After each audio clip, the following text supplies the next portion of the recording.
This is my inheritance now, my sister said with a malicious smile. Pack your bags and leave, you don't belong here. Mom added, she deserves this more than you.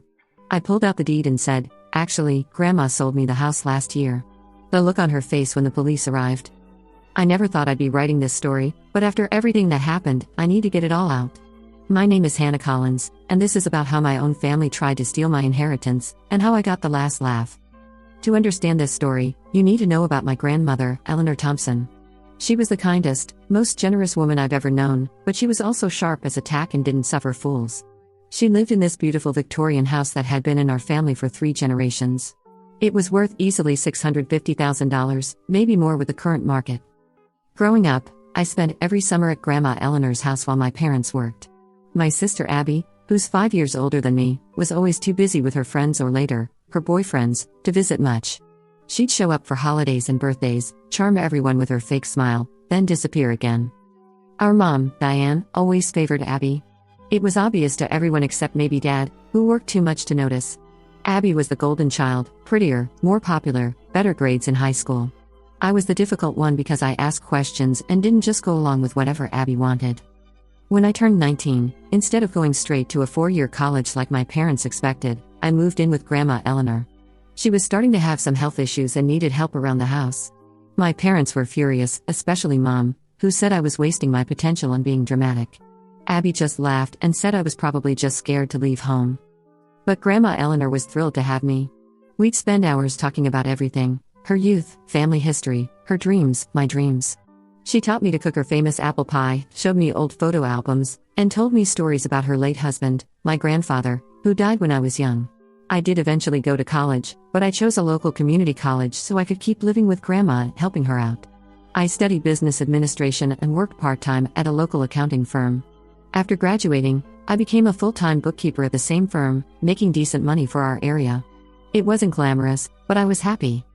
Abby, meanwhile, went to a fancy private university 3 states away, majoring in communications.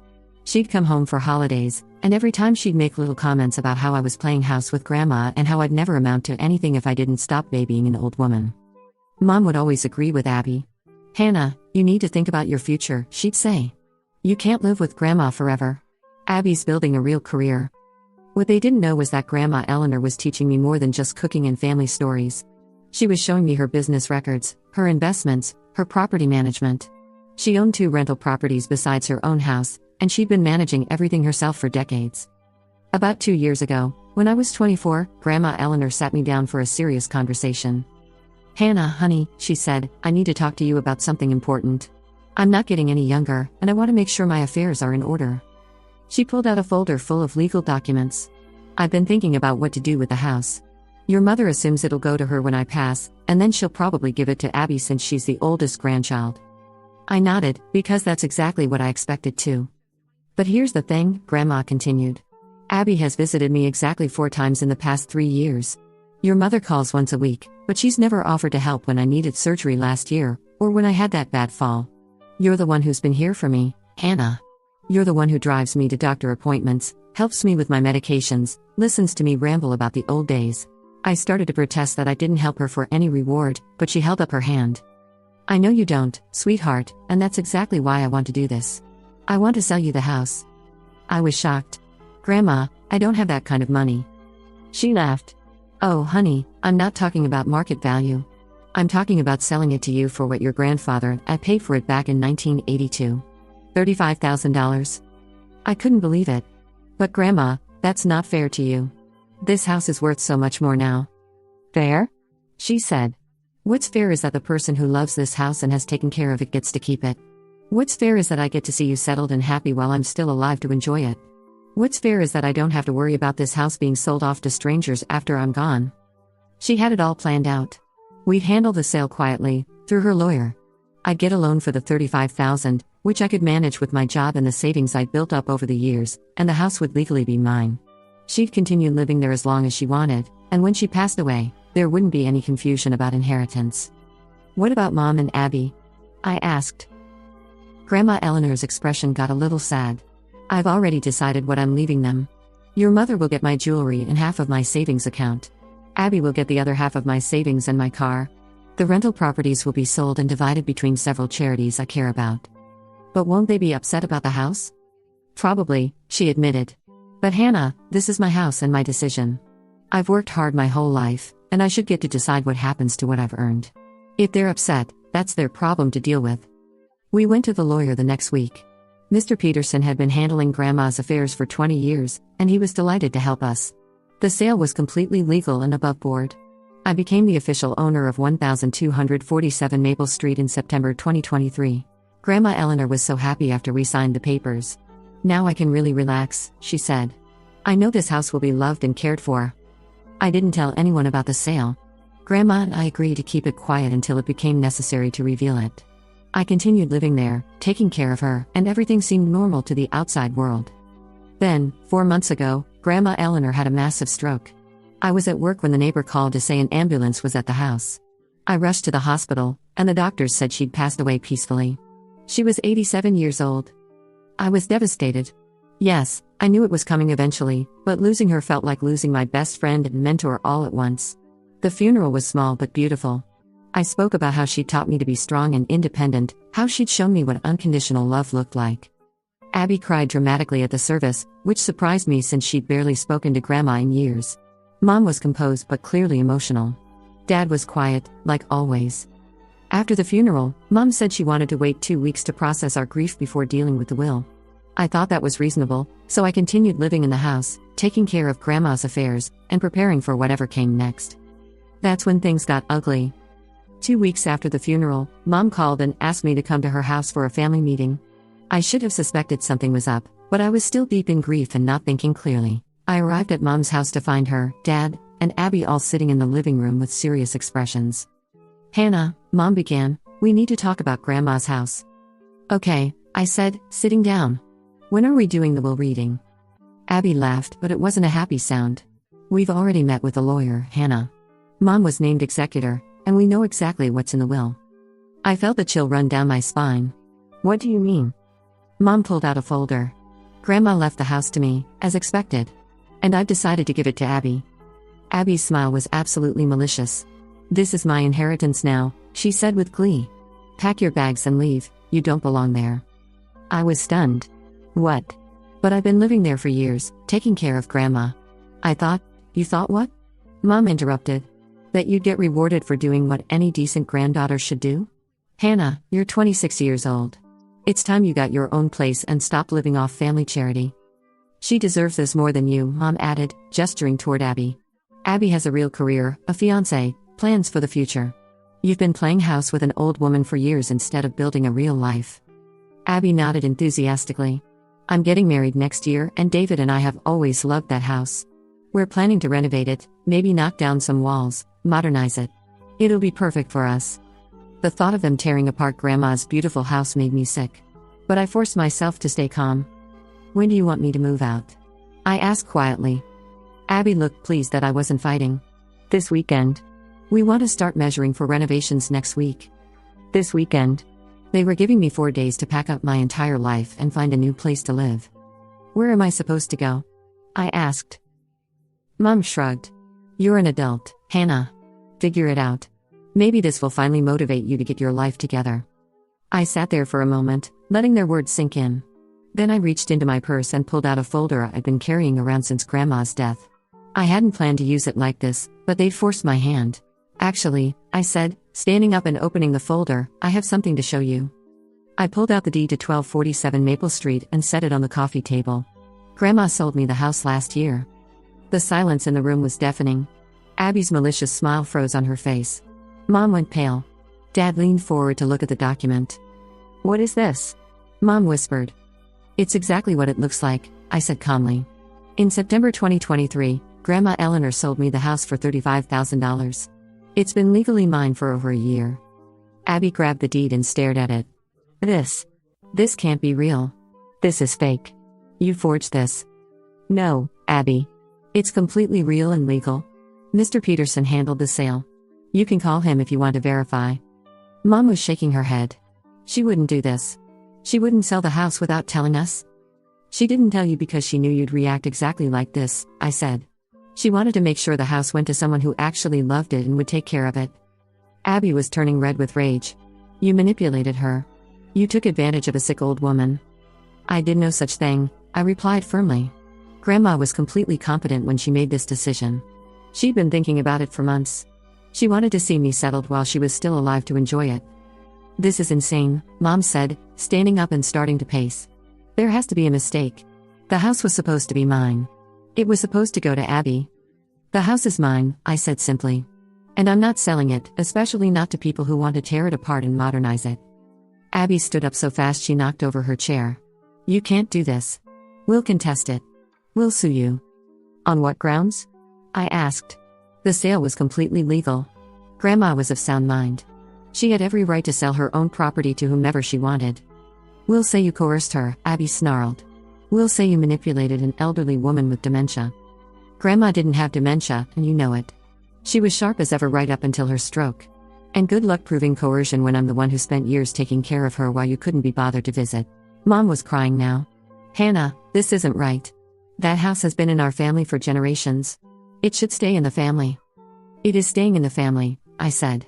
I'm family too, Mom, even if you've never treated me like it. Abby was now pacing like a caged animal. We'll get a lawyer. We'll fight this. There's no way some little community college graduate gets to steal our inheritance. I didn't steal anything, I said, my voice getting harder. And there's nothing wrong with community college. I have a degree and a good job, which you'd know if you had bothered to ask about my life instead of just assuming I was a failure. You're pathetic, Abby spat. Living with Grandma all these years like some kind of spinster weirdo. Now you're trying to steal what's rightfully ours. Abby, that's enough, Dad said quietly. It was the first time he'd spoken since I'd arrived. No, it's not enough, Abby yelled. This little bitch has been planning this for years. She wormed her way into Grandma's good graces and stole our inheritance. I'd had enough. I stood up and put the deed back in my folder. I'm going home now, I said. To my house. The house that Grandma wanted me to have because I loved her and took care of her when no one else would. Don't you dare walk out of here, Mom said. We're not done discussing this. Actually, we are, I replied. There's nothing to discuss. The house is mine, legally and rightfully.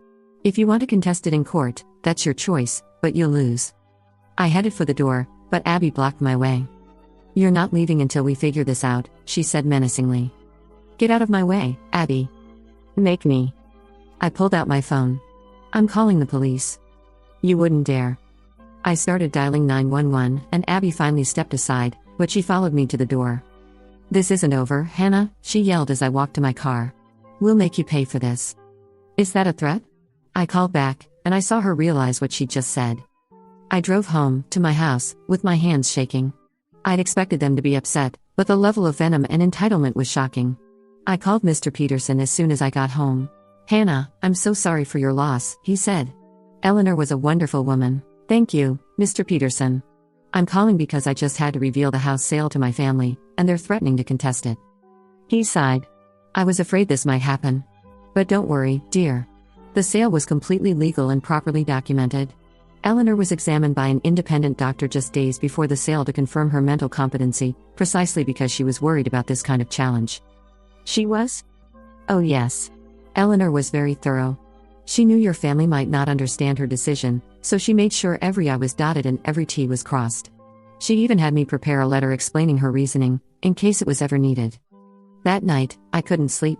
I kept expecting Abby to show up and try to break in, or for the police to arrive with some kind of fraud warrant. But the night passed quietly. The next morning, I was having coffee in the kitchen when I heard a car pull into the driveway.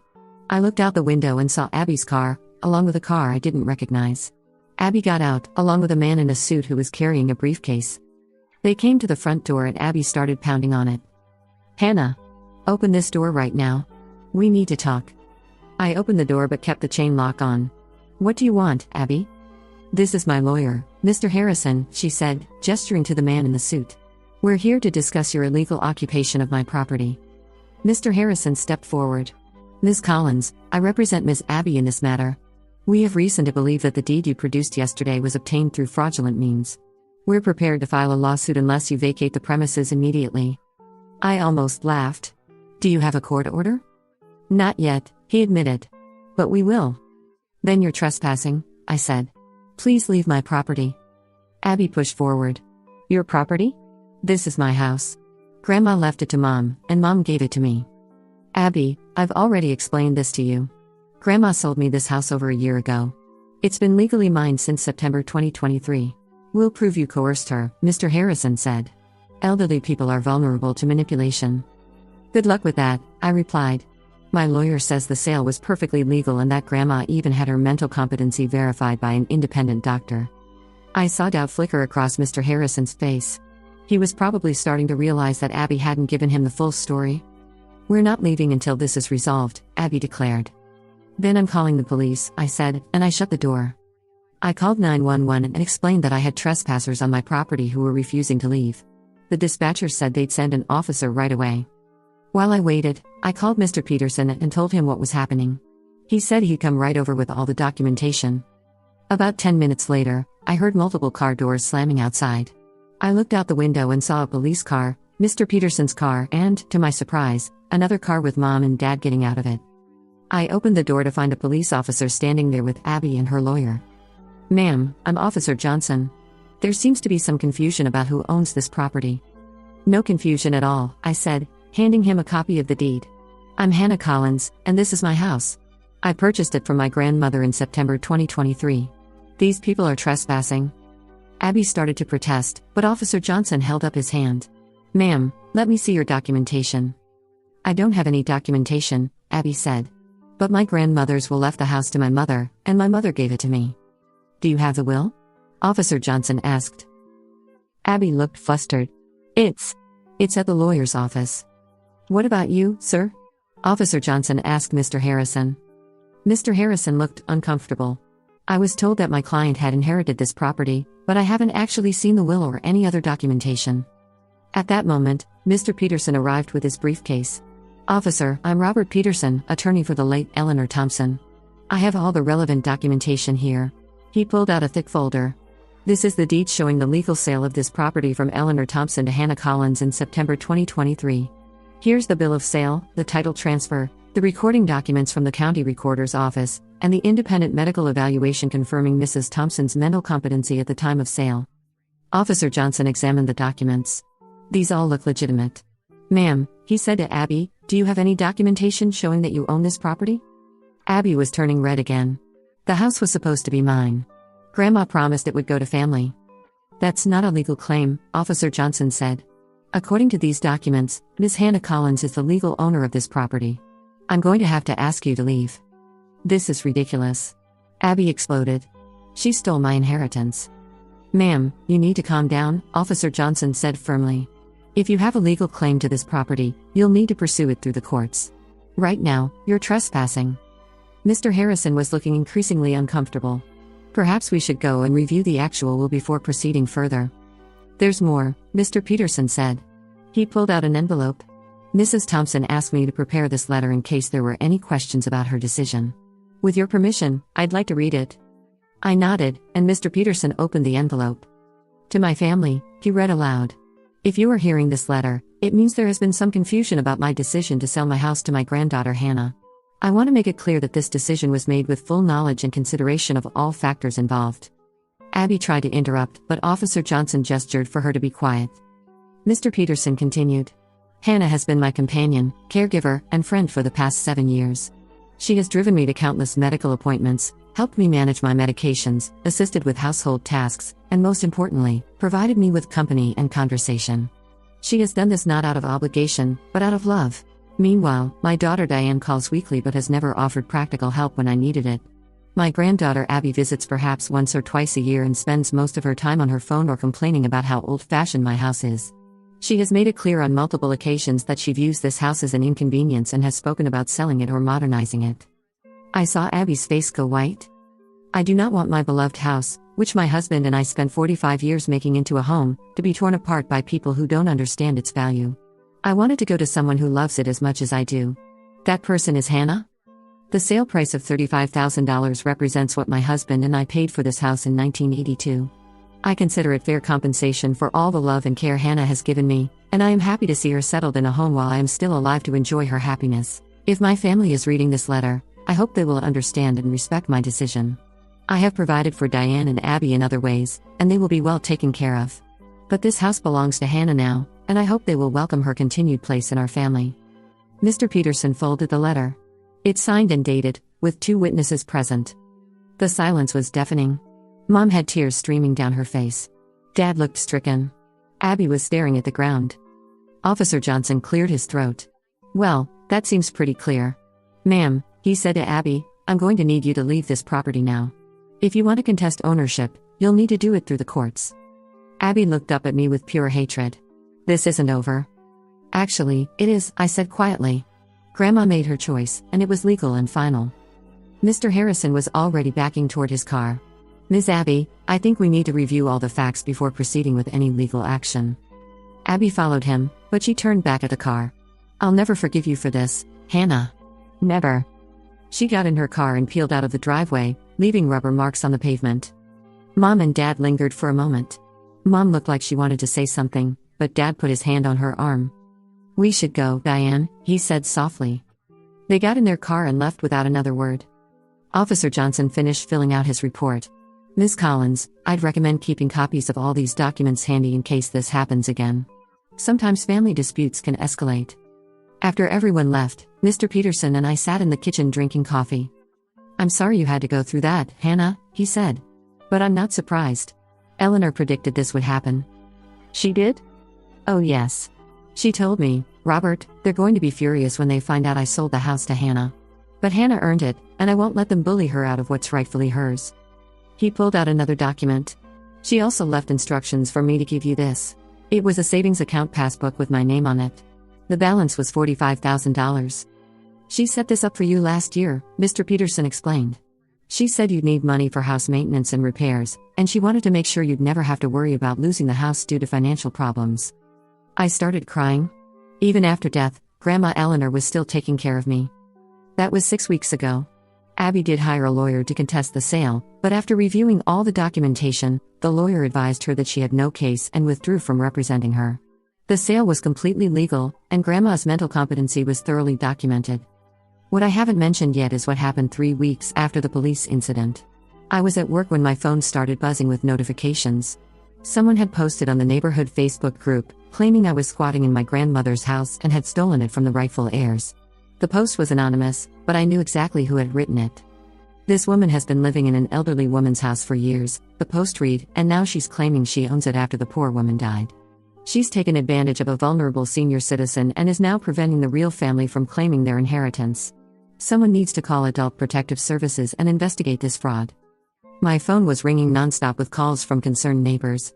Mrs. Chen came over in tears, asking if it was true that I'd somehow tricked Grandma Eleanor. Mr. Williams from down the street looked at me suspiciously when I got home from work. I was furious. It was one thing for Abby to be angry with me privately, but trying to turn my entire neighborhood against me was crossing a line I didn't even know existed. I called Mr. Peterson immediately. They're trying to destroy my reputation, I told him. Can we do anything about this? Absolutely, he said. This constitutes harassment and potentially defamation. I'll draft a cease and desist letter immediately. But I decided to handle it my own way first. I wrote a detailed response to the Facebook post, explaining the situation truthfully and including photos of the legal documents. I described how I'd cared for Grandma Eleanor for years, how the sale had been completely legal and documented, and how she'd even had her mental competency verified. My grandmother was a brilliant, independent woman who made her own decisions right up until the day she died, I wrote.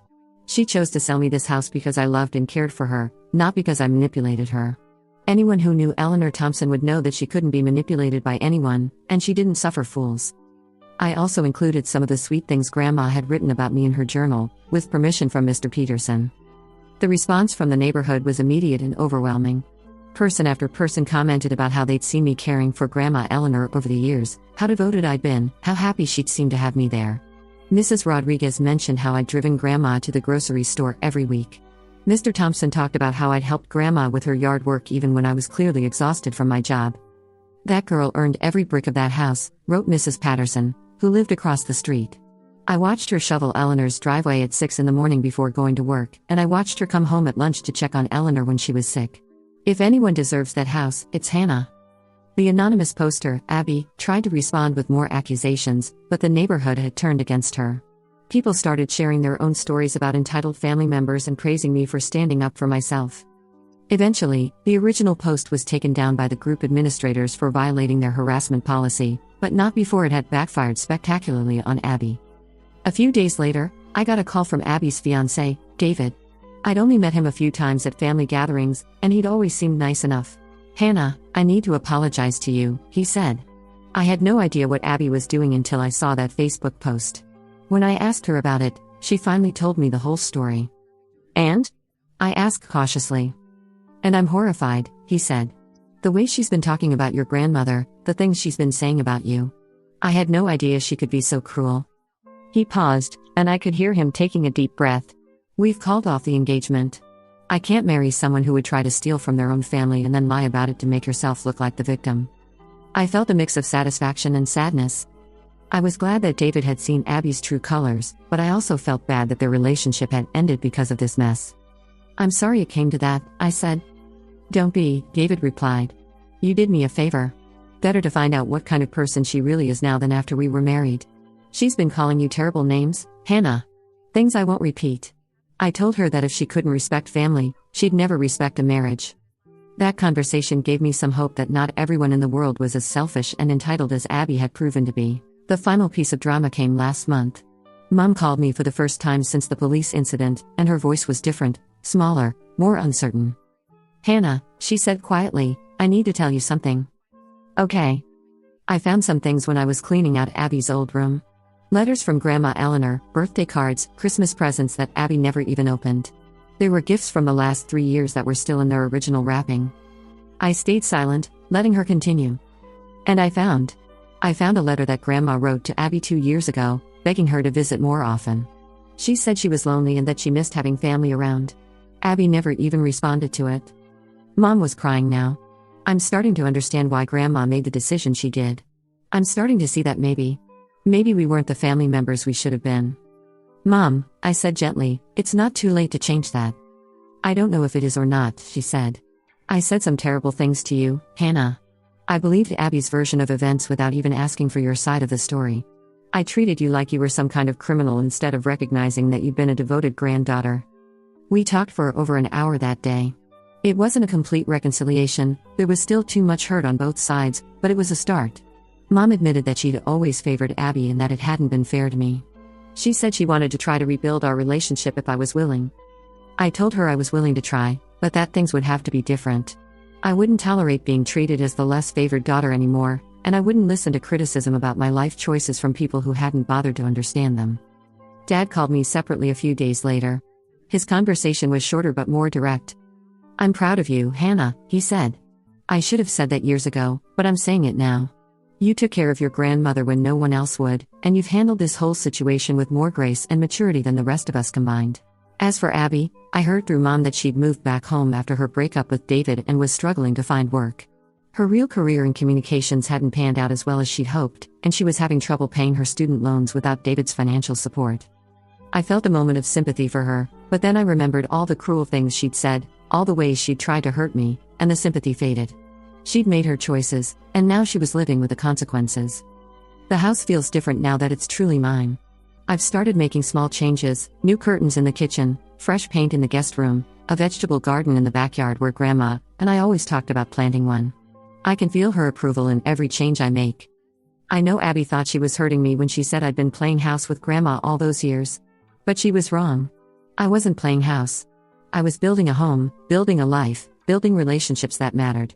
While she was off pursuing her real career and her perfect Instagram life, I was learning what actually matters: love, loyalty, and taking care of the people who matter to you.